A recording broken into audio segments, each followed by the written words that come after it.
verse 10. Now Ephron was sitting among the Hittites. And Ephron the Hittite asked Abram in the hearing of the Hittites, of all went in at the gate of the city, of his city. So, like I said, Ephron was there, right? Abram knows it, or knew it. So, now it's Ephron's time to speak out. Okay. So he's there, he's going to speak out. Verse 11. No, my Lord, hear me. I give you the field, and I give you the cave that's in it. In the sight of the sons of my people, I give it to you. Bury your dead.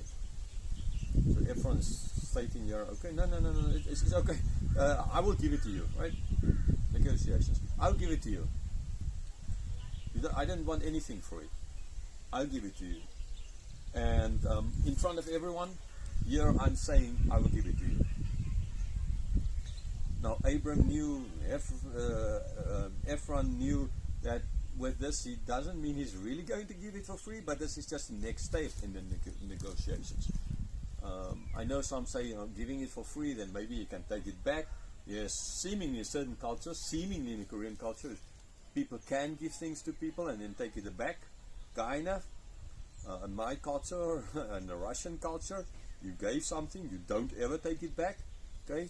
Now I don't know exactly what it is in their culture. If their culture, I gave you something, I can take it back. I don't know. For me, that doesn't really sound as if they would have taken it back. But that's not the question really here. If or not, I don't think they would have if he would have given it for free.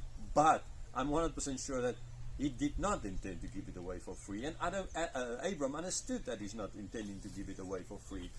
Okay, so therefore the next step needs to happen. Verse 12. Then Abram bowed down before the people of the land. So again, in right respect, he's bowing down. Okay, next step. You always need to show this respect towards the people of town. And in this case now we're speaking, well, not just only the leaders, because other people had to be part of this whole negotiation process. Shows his respect, he bows down to them. Verse 13. And he said to Ephron in the hearing of the people of the land, but if you will hear me, I give the price of the field. Accept it from me, that I may bury my dead there. So Abram is like, no. Again, this is not that it's disrespectful, it's respectful the whole time, and he knows that the next step is this. Yeah, he said he will, but I know that now I need to say this so that he can then say the next step. He's not just going to straight out go to the next step, okay? Immediately say the next step. It's stages, and he is going through it stage-wise, as is, so that in the end he can get the land, he can buy the land. And sure, Ephron was not going to give it away for free. He wanted to sell, but this is the steps that have to be taken. So yeah, he tells him, the price you say, that's the price I will give. Verse 14. Ephron answered Abram, my Lord, listen to me. A piece of land worth 400 shekels of silver. What is that between me and you? Bury your dead. Okay, so Ephron's answer is, 400 shekels. What is that between us? I mean, that's not a lot, right? Is it? I mean, it's like same friends kind of here. What's between friends? Kind of idea. Right? That's that kind of the same. Not sure they were not friends, but anyhow. So he's just, what is that? Right? I mean, as if he's like kind of downplaying the expense. I mean, this is actually a lot of money, right? 400 pieces of silver, shekels of silver is actually a lot of money. It might have been our price. We don't know how big is the land ultimately that Abram bought.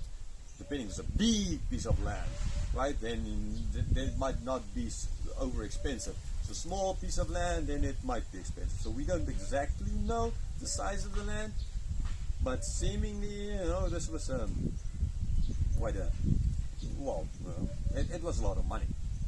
Abram had it. Okay, so you say 400 shekels of silver. You can get it. Verse 16. Abram listened to Ephron, and Abram weighed out for Ephron the silver that he had named in the hearing of the Hittites, 400 shekels of silver, according to the weights current among the merchants.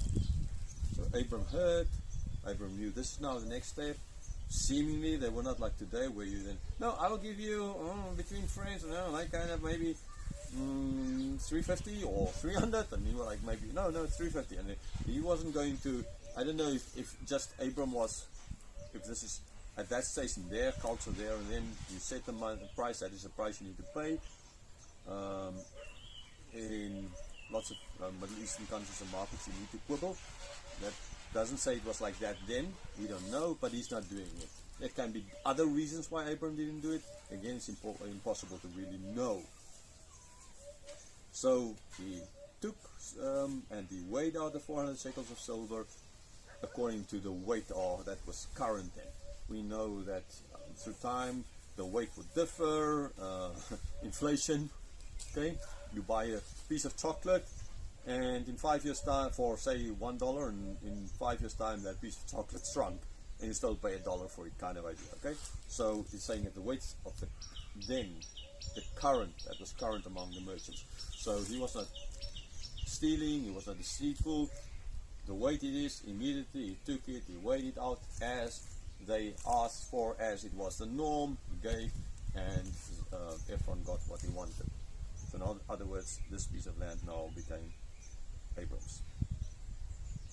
So the field, verse 17.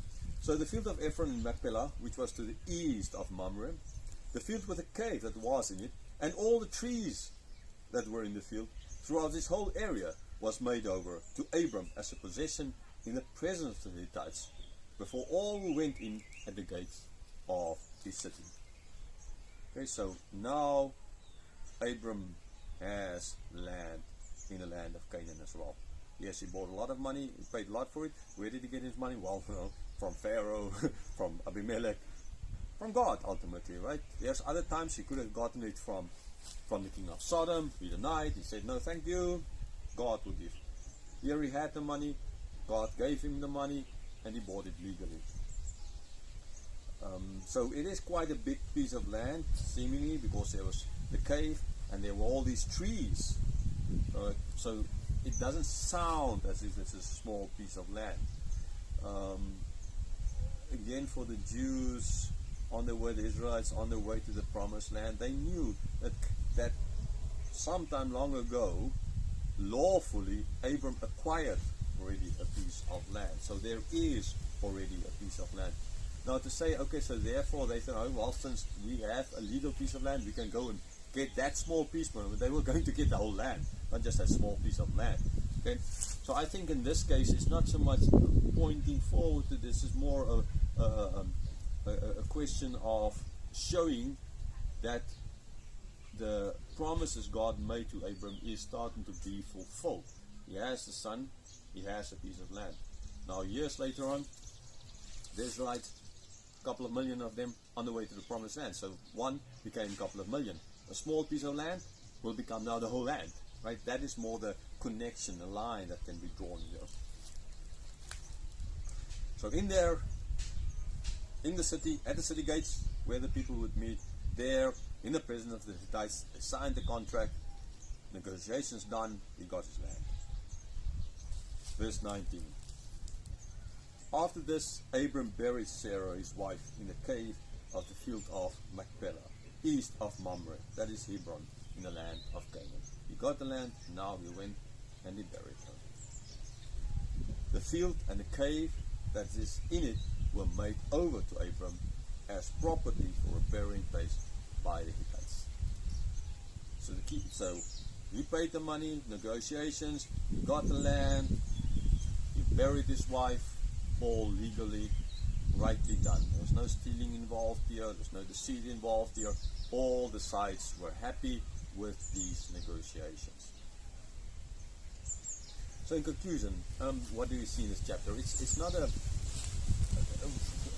there are like sometimes these chapters like Abimelech and the whole second time Abram went to Abimelech. There's other chapters in the Bible as well. Sometimes kind of like Why are they here? Okay.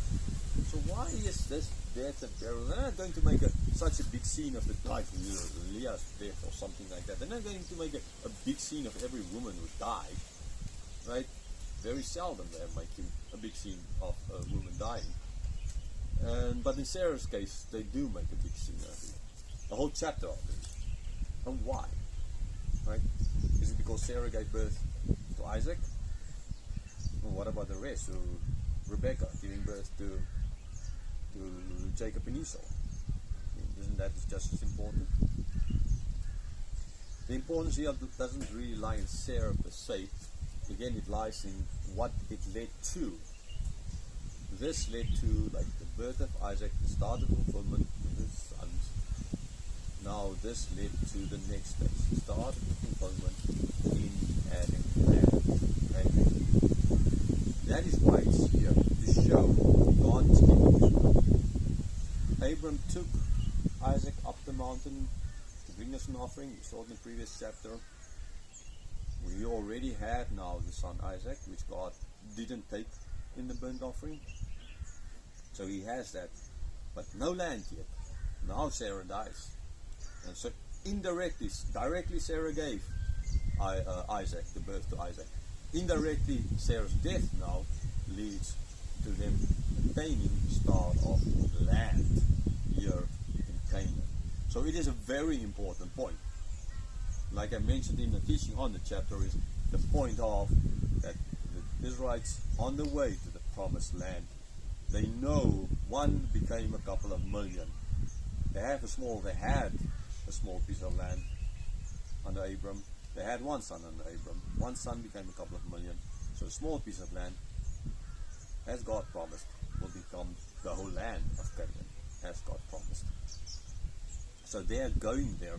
It's not wrong. They're going there is they are called there by God. They are sent there by God as judgment upon the nations, morally and then legally, because God promised them, and God keeps his word always.